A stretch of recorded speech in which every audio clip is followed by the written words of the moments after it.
Leave if you want. You'll be begging to come back in 2 weeks. He said it the way someone might mention the weather outside. Casual, almost bored. Warren leaned back in his chair, his suit jacket still buttoned, his expression completely flat. I stood there, holding a folder with everything I'd prepared. Numbers, guest feedback, the patterns I'd spent weeks organizing. He hadn't opened it, hadn't even touched it. Then the laughter started. 7 people I'd worked alongside for 4 years. People I'd celebrated birthdays with, people whose children I'd asked about. They were all in that room with Warren, and every single one of them started laughing. Not the kind of laughter you share over something funny. This was different. This was the sound of people who'd been waiting for permission to mock someone, and Warren had just given it to them. The woman sitting closest to Warren actually wiped tears from her eyes. She looked at me while she did it, making sure I saw. My hands didn't shake. My voice didn't crack. I just looked at Warren and said, "All right." Then I walked out. My name is Lorelei. I spent 4 years building something at Grandshire Hotels that didn't have a name on any organizational chart. I was the head of guest experience, but that title didn't really capture what I did. When I started, Grandshire had 12 properties, small, upscale places that attracted people who wanted something quieter than the big chain hotels but still wanted to feel taken care of. By the time Warren laughed at me, we had 47 properties. I knew the regulars, all of them, not just their names, but the things that mattered. The man who always requested the same type of pillow because of his back surgery. The woman who drank a specific brand of tea that we didn't normally stock, so I made sure we had it ready when she arrived. The couple who always asked for rooms on higher floors because they liked watching the sunrise. These weren't things written down anywhere. I just remembered. And I taught the people on my team to remember too. That's what made Grandshire different. When you walked into one of our properties, it felt like coming back somewhere you belonged. Not because the buildings were fancier or the rooms were bigger, because someone remembered you. Warren had called me into that meeting to talk about budget cuts. He wanted to reduce my department's funding by 70%. 70. He'd sent me a message the day before with just that number and a meeting time. I spent the entire night preparing. I pulled together everything that showed why what we did mattered. Guest return rates that were almost double the industry average. Satisfaction scores that had climbed every single year. The percentage of people who specifically chose Grandshire over our competitors, and why they said they made that choice. I walked into that meeting ready to explain, ready to negotiate, ready to show him that cutting my budget that much would destroy the one thing that made Grandshire special. He didn't look at any of it. He sat there, surrounded by his leadership team, and he told me he'd already made the decision. The meeting wasn't to discuss anything. It was to inform me. I asked him why he'd bothered bringing me in if he'd already decided. That's when he said it. "Leave if you want. You'll be begging to come back in 2 weeks." The laughter that followed wasn't just humiliating. It was deliberate. Warren had invited those 7 people to watch this happen. They knew what the meeting was about. They'd come there specifically to see how I'd react when he told me. Before I continue further, I want to say thank you for listening to this. I know there are thousands of stories out there, but you chose to listen to mine, and that means something to me. Tell me in the comments where you're listening from. I'd love to know. Now, back to what happened next. I didn't cry in that room. I didn't argue. I didn't slam anything or raise my voice. I just said, "All right," and left. I went back to my workspace, picked up my personal belongings, and walked out of the building. It was 2 in the afternoon. I didn't tell anyone on my team what had happened, didn't send messages, didn't make an announcement. I just left. My team found out when they tried to reach me later that day and I didn't respond. Warren sent someone to tell them that my position was being restructured and I'd decided to pursue other opportunities. That was the official story. I'd decided to leave. The first week was strange. I kept waking up early, my body still programmed to the rhythm I'd kept for 4 years. I'd reach for my device to check the overnight messages from properties in different time zones, then remember I didn't need to do that anymore. The second week, I started getting messages from my old team. They were confused. Things were already falling apart in small ways. A regular guest had arrived at one of the properties and nobody knew about his wife's severe allergies. Another guest who'd been coming to Grandshire for 3 years had requested her usual room setup and was told they didn't have that information available. I didn't respond to those messages. What could I say? Warren had made his decision. My team would figure things out or they wouldn't. By the third week, 2 people from my team had left Grandshire. Warren replaced them with people who had no experience in hospitality. He gave them my team's responsibilities and told them to handle it. I heard all this through people I'd worked with, not because I was asking. They reached out to me. They wanted me to know what was happening. The 4th week was when things got really bad for Grandshire. It was the start of their busiest season. Summer, families traveling, business groups booking entire floors for retreats, wedding parties reserving blocks of rooms, and nobody at Grandshire remembered how to handle any of it the way we used to. I got a message from someone who still worked there. One of the properties had a family arrive for a reunion, 15 rooms, all booked 6 months in advance. I'd personally worked with the grandmother who organized it. She'd told me about her grandchildren, about specific dietary needs, about how this was the first time the whole family would be together in 5 years. When they arrived, none of that information existed anymore. The grandmother asked about the arrangements we'd discussed, and the person at the front area had no idea what she was talking about. The family left after one night, 15 rooms, empty.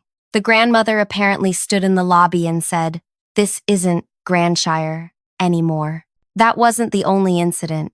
Another property had a guest who'd been coming every year for the past decade. He always requested the same type of breakfast, the same newspaper, the same wake-up time. He'd told me once that coming to Grandshire was the only time all year he felt truly relaxed.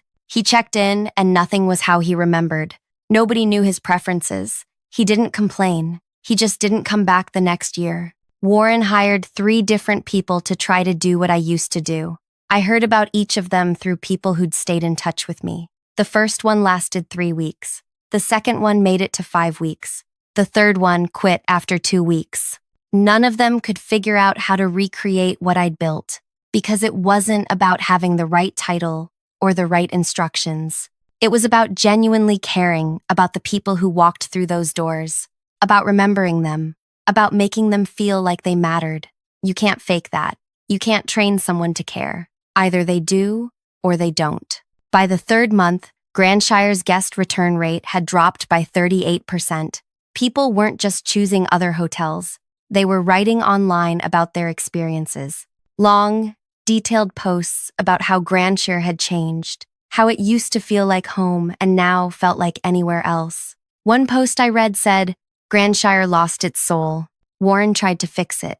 I heard through people still at the company that he'd brought in outside consultants, paid them a fortune to analyze what had gone wrong. They gave him reports full of suggestions that meant nothing. Improve customer touchpoints, enhance guest relations protocols, implement personalized service standards.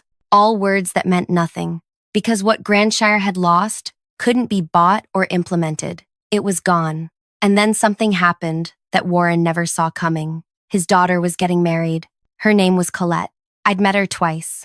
Once at a company event where she'd been polite but distant, and once 2 years ago when she'd booked the flagship Grandshire property for her engagement party. That second time was different. She'd come to me directly because she wanted everything perfect. She was nervous. She told me how important it was that her fiancé's family feel welcomed, how they came from a different background than hers, and she wanted them to feel comfortable. I spent hours with Colette planning every detail, not just the obvious things like flowers and food, but the small things, making sure there were drinks her future in-laws preferred, setting up the space so it felt intimate instead of formal, arranging for specific music that meant something to her and her fiancé. The engagement party was beautiful. Colette cried when she thanked me afterward. She said I'd made the most important night of her life perfect. So when it came time to plan her wedding, she chose Grandshire. Specifically, she chose the same property where we'd held her engagement party. I found out about this 4 months after I'd left. Someone who still worked there mentioned it to me, said Warren was walking around bragging about how his daughter's wedding would be the biggest event Grandshire had ever hosted. I didn't think much about it at the time. I'd moved on. I was doing other things, staying busy. But then the wedding weekend arrived, and everything Warren had destroyed came back to destroy him. Colette had planned her wedding for 14 months. I heard this from someone who saw the booking details. She'd reserved the entire property for 3 days, Friday through Sunday, rooms for 70 guests, spa treatments for the wedding party, a rehearsal dinner, the ceremony itself, a reception that was supposed to go until midnight. She'd made all these arrangements when I was still at Grandshire, but I'd already left by the time the actual weekend arrived. Nobody at Grandshire had any of the information I'd gathered when Colette and I talked about what she wanted. Those conversations had happened in person. The notes I'd taken were in my own system, organized the way I organized everything. When I left, all of that disappeared. The person who was supposed to handle the wedding weekend had been working at Grandshire for 6 weeks. She'd never planned anything close to this scale. Warren told her to figure it out. Colette arrived on Friday afternoon with her fiancé and his family. The first problem happened within an hour. The rooms weren't ready, not because housekeeping was behind, because nobody had arranged for early check-in, which Colette had specifically requested. The family stood in the lobby for 40 minutes waiting. Then the rooms themselves. Colette had asked for specific flowers in her suite. She'd told me about them during the engagement party planning, her grandmother's favorite flowers. Her grandmother had passed away 8 months before the wedding, and Colette wanted her memory present somehow. The flowers in her suite were generic, something ordered from whatever supplier gave Grandshire a standard arrangement. Colette didn't say anything to the person who showed her to the suite, but her mother, who was with her, asked about the flowers. The staff member didn't know what she was talking about.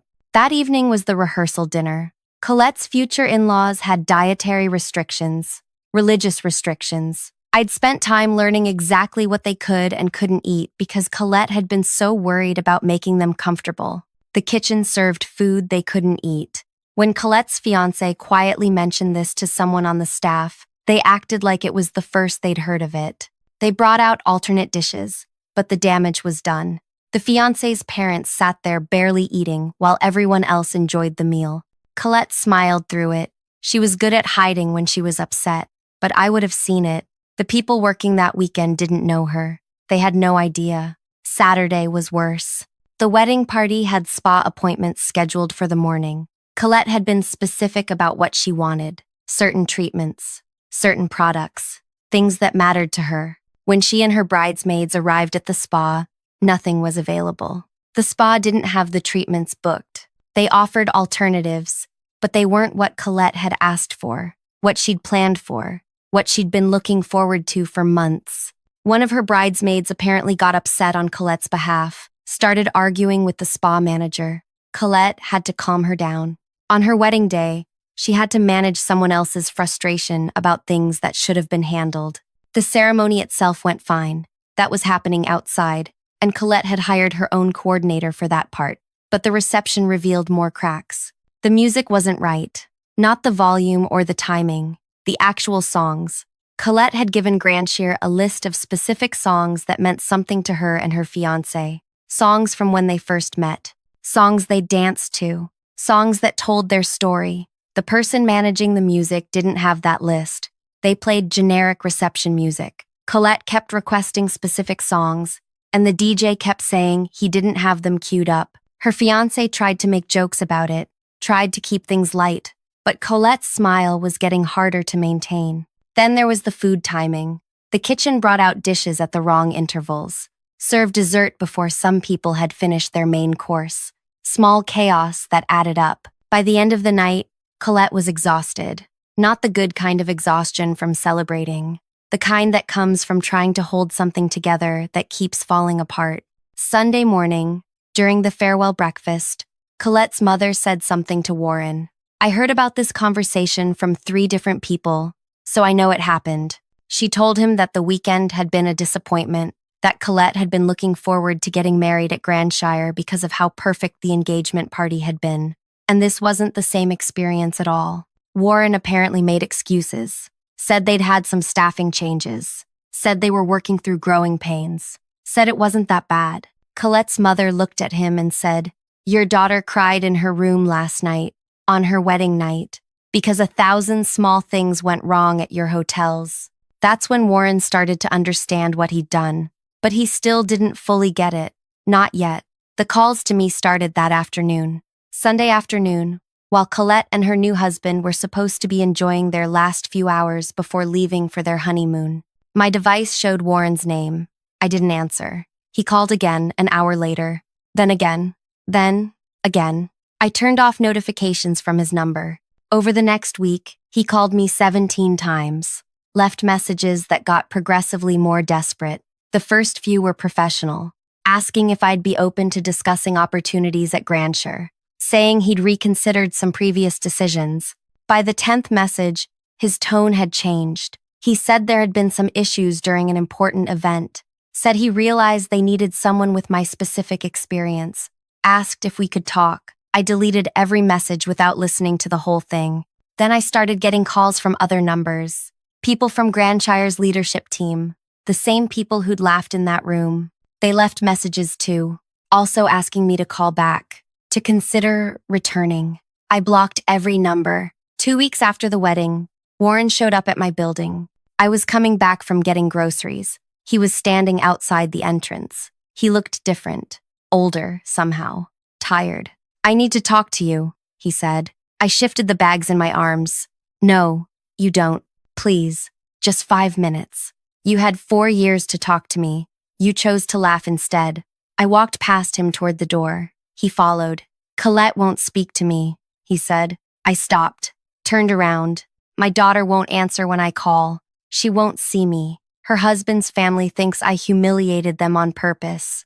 The wedding was supposed to be perfect, and it was a disaster." His voice was shaking. Warren, who'd sat in that meeting so casually while his leadership team mocked me, was standing on the sidewalk looking like he might actually cry. "I need you to come back. Fix this. Fix what's broken." "No." I looked at him for a long moment. "What's broken isn't something I can fix. You made choices. You're living with them. I'll pay you whatever you want. Triple your old salary. Full control over your department. Anything." "You still don't understand?" I said. "This isn't about money. This isn't about title or control. You destroyed something that took years to build because you thought it was expendable. Because you thought I was expendable. I was wrong. Yes, you were. So come back. Prove I was wrong. Show everyone." I shook my head. "I don't need to prove anything. You already did that for me." I went inside. He called after me, but I didn't stop. He kept calling over the next month. I never answered. Eventually, the calls stopped, but the damage to Grandshire kept spreading. Colette told people about her wedding, not in a vindictive way. She was just honest when friends asked how it went. She told them about the small failures, the things that went wrong, how it didn't feel like the Grandshire she remembered. Her friends were all from families with money, the kind of families who held their own events at luxury properties, anniversary parties, birthday celebrations, business retreats. They started choosing other places instead of Grandshire. Within 2 months, Grandshire lost 8 major bookings, events that would have brought in substantial revenue, events that would have led to more bookings from the same social circles. The online posts about Grandshire got worse too. More people writing about how the experience had declined, how it wasn't worth the prices anymore, how they'd found better options elsewhere. Warren tried to stop the bleeding. He hired more consultants, fired people, restructured the whole guest experience department 3 times in 4 months. Nothing worked, because you can't manufacture authenticity. You can't hire someone to care the way I cared. You can't rebuild trust after you've shown people they don't matter to you. 5 months after I walked out of that meeting, I heard through someone still at the company that Warren was selling his stake in Grandshire. Not the whole company, but his controlling share. He was stepping back from running it. The person who told me said Warren looked defeated, said he barely showed up to the final meetings, said he'd aged 10 years in 5 months. I didn't feel victorious hearing that. I didn't feel satisfied. I just felt tired. But then something else happened. Something I hadn't planned. 3 of Grandshire's biggest competitors reached out to me, not to offer me positions like what I'd had before. They wanted me to help them understand what had made Grandshire special, what had made their guests choose us over them. They wanted to learn from what I'd built. I met with each of them, talked about the philosophy behind what I'd done, about remembering people, about making them feel seen, about building something that couldn't be copied because it was rooted in genuine care. Two of them hired me to work with their teams, not as an employee, as someone who came in, taught their people, helped them shift their approach. The third one asked me to help them design their entire guest experience from the ground up. I said yes to all three. Within 6 months, I was working with properties that competed directly with Grandshire, teaching their people everything I'd learned, watching them transform the way they treated their guests. And guests noticed. Some of the regulars who'd left Grandshire started showing up at the properties I was working with. They recognized the approach, the feeling of being remembered, of mattering. One of them told me, "I kept looking for what Grandshire used to be. I finally found it again, just not at Grandshire." Warren's life kept unraveling in ways he never anticipated. About 7 months after I left, I heard he'd stopped attending industry events. The hospitality world isn't that large, especially at the level where people own multiple properties. Everyone talks. Everyone knows everyone else's business. People were talking about Warren. They were talking about how Grandshire had fallen apart, how his own daughter's wedding had been a disaster at his flagship property, how he'd lost the person who'd made his hotel special and couldn't figure out how to rebuild what she'd created. I heard these things because I was at those industry events, the same ones Warren was avoiding. People approached me, asked me questions, wanted to understand what I'd done at Grandshire and how they could apply similar thinking to their own properties. I became known for something Warren had dismissed as expendable, the invisible work of making people feel like they mattered. One evening, I was at a gathering for people who ran luxury properties. Someone I'd never met came up to me and said, "You're the one from Grandshire," not "You worked at Grandshire," not "You used to be at Grandshire," just "You're the one from Grandshire," as if I was the thing worth remembering. Not the company, not the buildings, me. That same night, someone else mentioned that Warren had tried to sell Grandshire entirely, but couldn't find a buyer willing to pay what he thought it was worth. The brand had deteriorated too much. The reputation was damaged. He eventually sold his majority share for significantly less than the company had been valued at 2 years earlier. He kept a small stake, but he wasn't running things anymore. Someone else was making the decisions now. I ran into one of the people who'd been in that room the day Warren laughed at me. The woman who'd wiped tears from her eyes while mocking me. She was at a hotel bar. I didn't seek her out. We just happened to be in the same place. She saw me and her whole body tensed, like she was deciding whether to leave or pretend she hadn't noticed me. I walked over to her. "I remember you," I said. She didn't say anything for a moment. Then, quietly, "I'm sorry for that day, for laughing." "Why did you?" "Because Warren was laughing. Because everyone else was. Because it felt safer to be part of the group mocking you than to defend you." I nodded. "And now?" "Now I don't work there anymore. Haven't for 3 months. It wasn't the same after you left. Nothing was the same." She looked genuinely regretful. But regret doesn't undo what happened. It doesn't erase the sound of 7 people laughing while Warren told me I'd come crawling back. "I hope you find something better," I said. And I meant it. Not because I'd forgiven her, but because holding on to anger toward her felt pointless. She'd made a choice. She was living with it. The properties I was working with started to see results. Real, measurable changes. Their guest return rates increased. People started writing about their experiences in the same way they used to write about Grandshire. It feels different here, like someone actually cares. One of the properties gave me freedom to train their entire staff. Not just the people who interacted directly with guests. Everyone. The housekeepers, the kitchen workers, the maintenance crew. Because everyone contributes to how a place feels. I taught them to notice things, to remember, to care about the people walking through their doors as actual human beings, not just sources of income. The property's owner told me 6 months in that they'd never had such positive feedback. That guests were mentioning staff members by name in their reviews, saying things like, "He remembered my coffee order from my last visit," or "She asked about my daughter's graduation that I'd mentioned 3 months ago." These small acts of attention transformed the entire experience, just like they had at Grandshire. But this time, I wasn't building it alone. And this time, the people in charge understood the value of what we were creating. I was working with a third property, helping them design their guest experience from the beginning, when I got a message from Colette, Warren's daughter, the bride whose wedding had fallen apart. She'd somehow found my contact information. Her message was brief. She said she'd heard I was working with other hotels now. She said she wanted to talk to me if I was willing. I almost didn't respond. Getting involved with anything connected to Warren felt like stepping backward, but something about the message felt genuine. She wasn't asking for anything, just to talk. We met at a cafe near where she lived. She arrived exactly on time, looking nervous. "Thank you for meeting me," she said. "I wasn't sure you would. I wasn't sure I would either." She smiled, but it was sad. My wedding was supposed to be the happiest weekend of my life. It wasn't. Not because of anything big, just because of 1,000 small things that went wrong.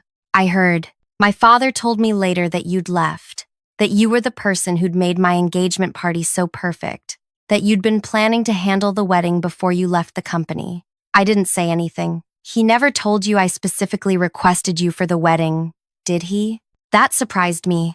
No. When I booked it, I told them I wanted you handling everything. They said they'd make sure you knew. But I guess after you left, nobody passed that information along. Or maybe they did, and there was just no one there to receive it. She looked down at her drink. My father destroyed his relationship with me over that weekend. Not because the flowers were wrong or the food timing was off, because he'd built something special and then he dismantled it. And he made me and my husband and his family feel like we didn't matter. I'm sorry you went through that.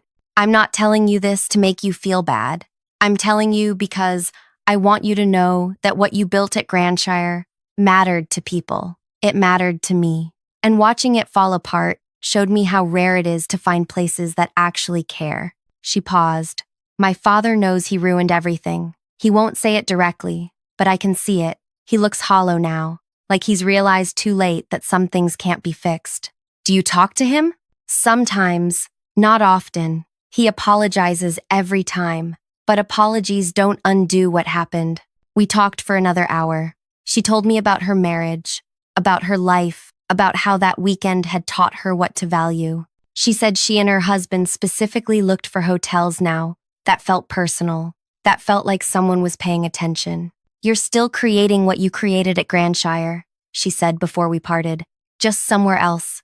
That's not revenge. That's just you being you." I thought about that a lot afterward.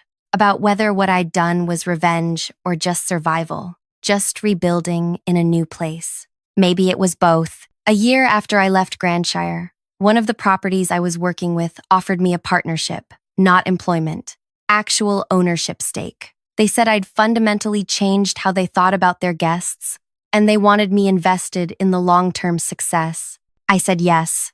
Within another 6 months, I had similar arrangements with 2 other properties. I owned pieces of 3 different places, and I was helping them become the kind of hotels people remembered, the kind people returned to, the kind Grandshire used to be. I heard through someone who still kept track of these things that Grandshire was struggling to survive. The new ownership had tried several different approaches to resurrect the brand. Nothing worked. The soul of the place was gone, and you can't resurrect what you killed. Some of the properties closed, others got rebranded entirely. The name Grandshire became associated with decline rather than excellence. Warren apparently tried to start something new, a smaller project, just 2 properties. He wanted to prove he could rebuild, but investors weren't interested. His reputation preceded him, the man who'd destroyed something valuable because he didn't understand its worth. I didn't follow his trajectory obsessively. I just heard things, the way everyone in an industry hears things about people who rise and fall. My life became about building rather than proving. I worked with properties that wanted to create genuine experiences for their guests. I trained people who actually wanted to learn. I invested my energy in places that valued what I brought, and people noticed. Not because I was seeking attention, but because the results spoke for themselves. The properties I worked with became known for the same intangible quality that Grandshire had once possessed. That feeling of being seen, of mattering. I built a life that had nothing to do with Warren or Grandshire. A life where I wasn't trying to convince anyone of my value, because my value was evident in the work itself. Sometimes I think about that day in the meeting, Warren leaning back, the laughter, the assumption that I was replaceable. He was wrong about so many things, but mostly he was wrong about this. I didn't need Grandshire. Grandshire needed me. He learned that, eventually, when it was too late to matter. I never went back, not because I was being stubborn or proud, but because going back would have meant pretending that what happened was acceptable, that people could treat you as disposable, and then expect you to save them when they realize their mistake. Some things can't be fixed. Some relationships can't be repaired. Some bridges, once burned, should stay burned. Warren wanted me to come back and fix what he'd broken. But what he'd broken wasn't just systems or processes or guest experiences. He'd broken trust. He'd broken respect. He'd broken the foundation of what made Grandshire work. You can't rebuild a foundation while the building is still standing. And I wasn't interested in trying. Instead, I built new foundations, with people who understood their value from the beginning, with properties that wanted to create something meaningful rather than just chase profit. And that, in the end, was better than any revenge I could have planned. I didn't destroy Warren. He destroyed himself. I just refused to save him when the consequences arrived. Thank you for listening to my story. If something in here resonated with you, if you've ever felt dismissed or undervalued and wondered whether walking away was the right choice, I hope this helped. Leave a like if this story meant something to you. Share your own experiences in the comments. And if you want to hear more stories like this, about people who chose themselves when others chose to dismiss them, subscribe. Your support means more than you know.